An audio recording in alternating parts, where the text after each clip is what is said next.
Halo teman-teman, kali ini kita akan membahas tentang tangkal hoax. Tetapi sebelum itu jangan lupa subscribe dulu ya. Berikut adalah perkenalan tentang diri kelompok kami. Assalamualaikum warahmatullahi wabarakatuh. Nama saya Laila Rahmadani AMK, peserta Latsar CPNS tahun 2021, Angkatan 9, Kelompok 4, nomor absensi 31. Perkenalkan, nama saya Larisma Simanjuntak, peserta Latsar CPNS tahun 2021, Angkatan 9, Kelompok 4, nomor absen 32. Perkenalkan, nama saya Leri Lorika Pursilalahi AMDKL. Saya peserta Latsar CPNS tahun 2021. Saya dari Angkatan 9 dari Kelompok 4 dengan nomor absen 33. Perkenalkan, nama saya Lady Nur Cahaya AMDRAT, peserta Latsar CPNS 2021, Angkatan 9, Kelompok 4, nomor absensi 34. Assalamualaikum warahmatullahi wabarakatuh. Perkenalkan, nama saya Leli Purnamasari Lubis AMK, peserta Latsar CPNS tahun 2021, Angkatan 9, Kelompok 4, nomor absen 35.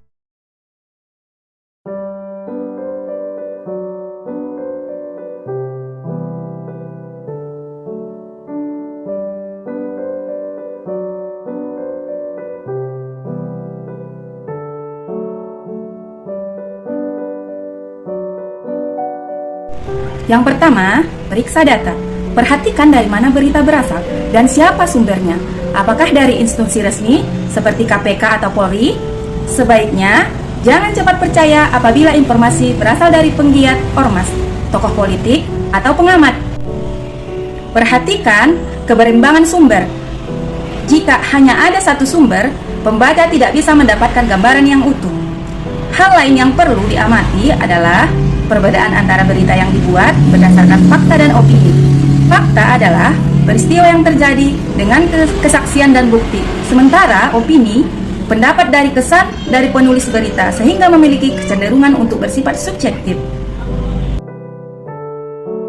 Pada kali ini saya akan menjelaskan bagaimana cara melihat atau mencari keaslian foto melalui image.google.com.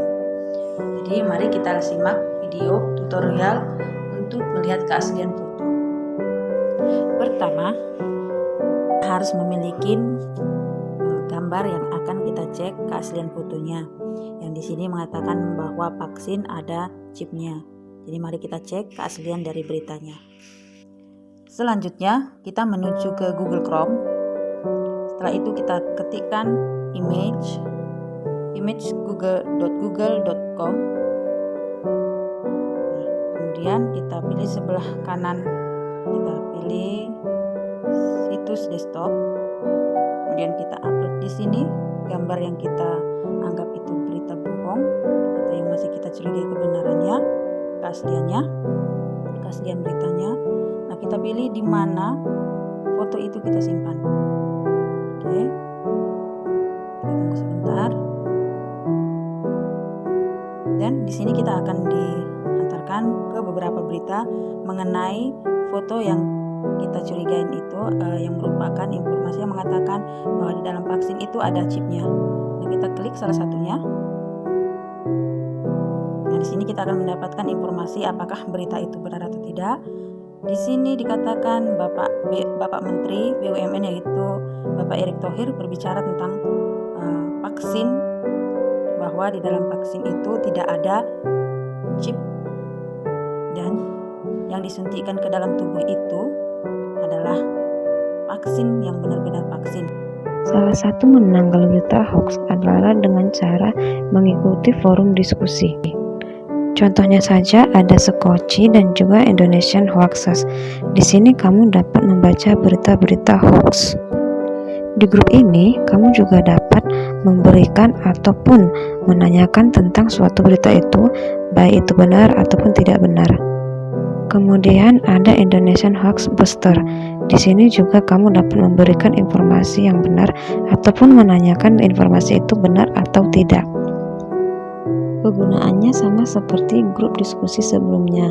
Kamu bisa memberi klarifikasi ataupun bisa menanyakan berita itu benar atau tidak.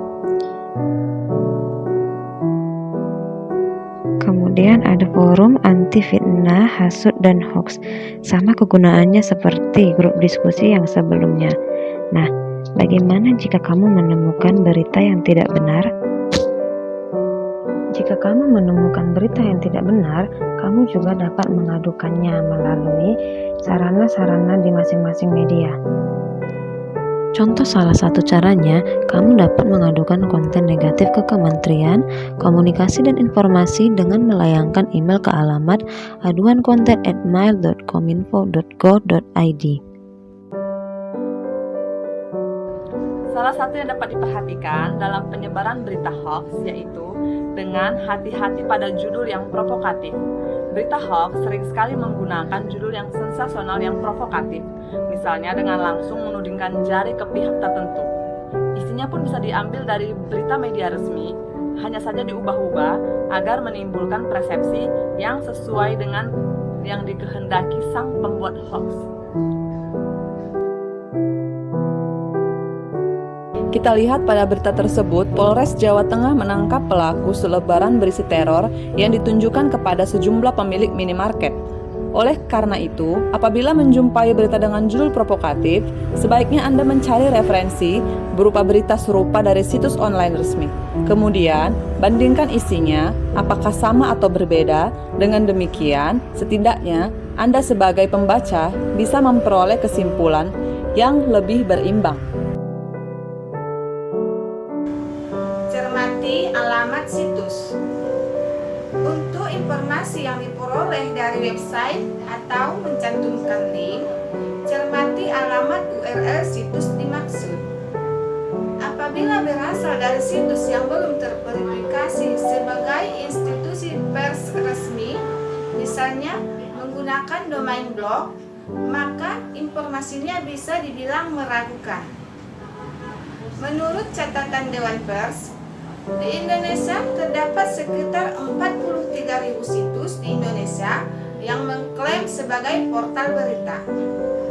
Dari jumlah tersebut, yang sudah terverifikasi sebagai situs berita resmi tak sampai 300.